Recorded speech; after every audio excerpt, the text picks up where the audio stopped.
Hello बच्चों, तो आओ प्रश्न को देखते हैं। बताइए कि आकृति में दिए हुए त्रिभुजों के युग्मों में से कौन कौन से युग्म समरूप हैं। उस समरूपता कसौटी को लिखिए जिसका प्रयोग आपने उत्तर देने में किया है तथा साथ ही समरूप त्रिभुजों को सांकेतिक रूप में व्यक्त कीजिए। तो दिए गए प्रश्न की मुख्य अवधारणा की बात करें, देखो भुजा भुजा भुजा अर्थात एस एस एस समरूपता नियम से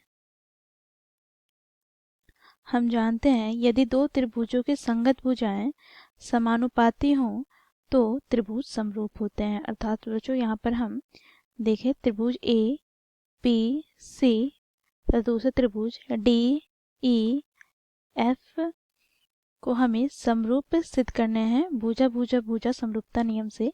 तो यहाँ पर देखो ए बी की संगत भुजा डी ई बी सी की संगत भुजा ई एफ और ए सी की संगत भुजा डी एफ, ये तीनों ही क्या होने चाहिए, समान अनुपात में होने चाहिए।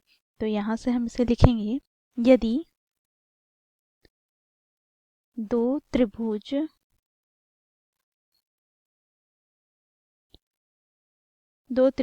की संगत भुजाएं समानुपाती अर्थात समान अनुपात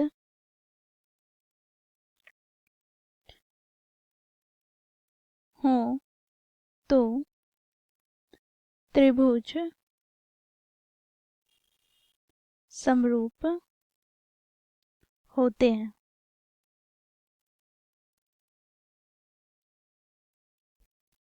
अर्थात बच्चों यहाँ पर हम दिए गए त्रिभुज में देखें तो ए बी बटे डी ई बराबर बी सी बटे ई एफ बराबर ए सी बटे डी एफ हो।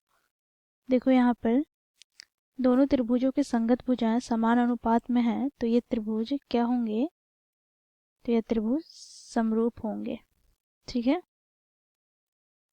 भुजा भुजा भुजा समरूपता नियम से। तो इस प्रकार बच्चों हम मुख्य अवधारणा की सहायता से दिए गए प्रश्न को सिद्ध करेंगे। तो आओ देखते हैं। तो बच्चों देखो हमें प्रश्न में दो त्रिभुज दिए गए हैं जिसमें बच्चों देखो पहला त्रिभुज में भुजाएं हमें इस प्रकार दिया गया है। देखो एम पी 2 इकाई है, इसी प्रकार पी एल 3 इकाई है और एल एम 2.7 इकाई है। इसी प्रकार दूसरे त्रिभुज में देखो यहाँ पर ई डी 4 इकाई है, डी एफ 6 इकाई है और यहाँ से एफ ई 5 इकाई है। तो यहाँ पर हम देखेंगे तो एम पी की संगत भुजा यहाँ पर ई डी, यहाँ पर ये कितना है, तो देखो एम पी 2 इकाई बटे में बच्चों ई डी कितना है, तो ई डी यहाँ पर 4 इकाई। तो यहाँ से इसे हम विभाजित करें तो ये हमें प्राप्त हो जाएगा 1/2। साथ ही बच्चों यहाँ पर हम देखेंगे एल पी और यहाँ से डी एफ, तो ये हमें कितना प्राप्त हो जाएगा, तो देखो 3/6। तो हम इसे विभाजित करते हैं तो 3 का 3 3 दूनी 6 अर्थात यह भी हमें 1/2 प्राप्त हुआ।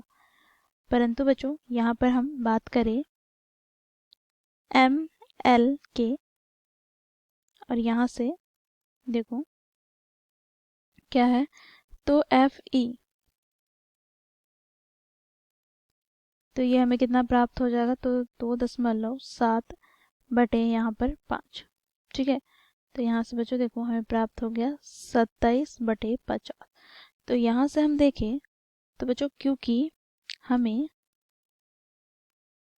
एम पी बटे ई डी बराबर प्राप्त हुआ एल पी बटे डी एफ के, परंतु बच्चों ये बराबर नहीं है एम एल बटे एफ ई के।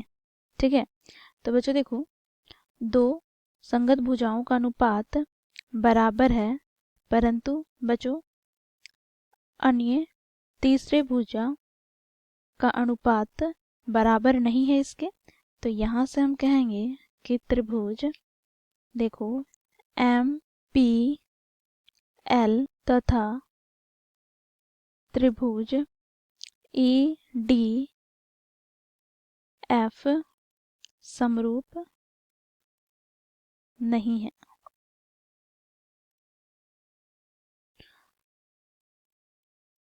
तो इस प्रकार बच्चों हम लोगों ने दिए गए प्रश्न को मुख्य अवधारणा की सहायता से इस प्रकार हल किया। आशा करती हूँ आप लोगों को यह प्रश्न समझ में आया होगा। धन्यवाद।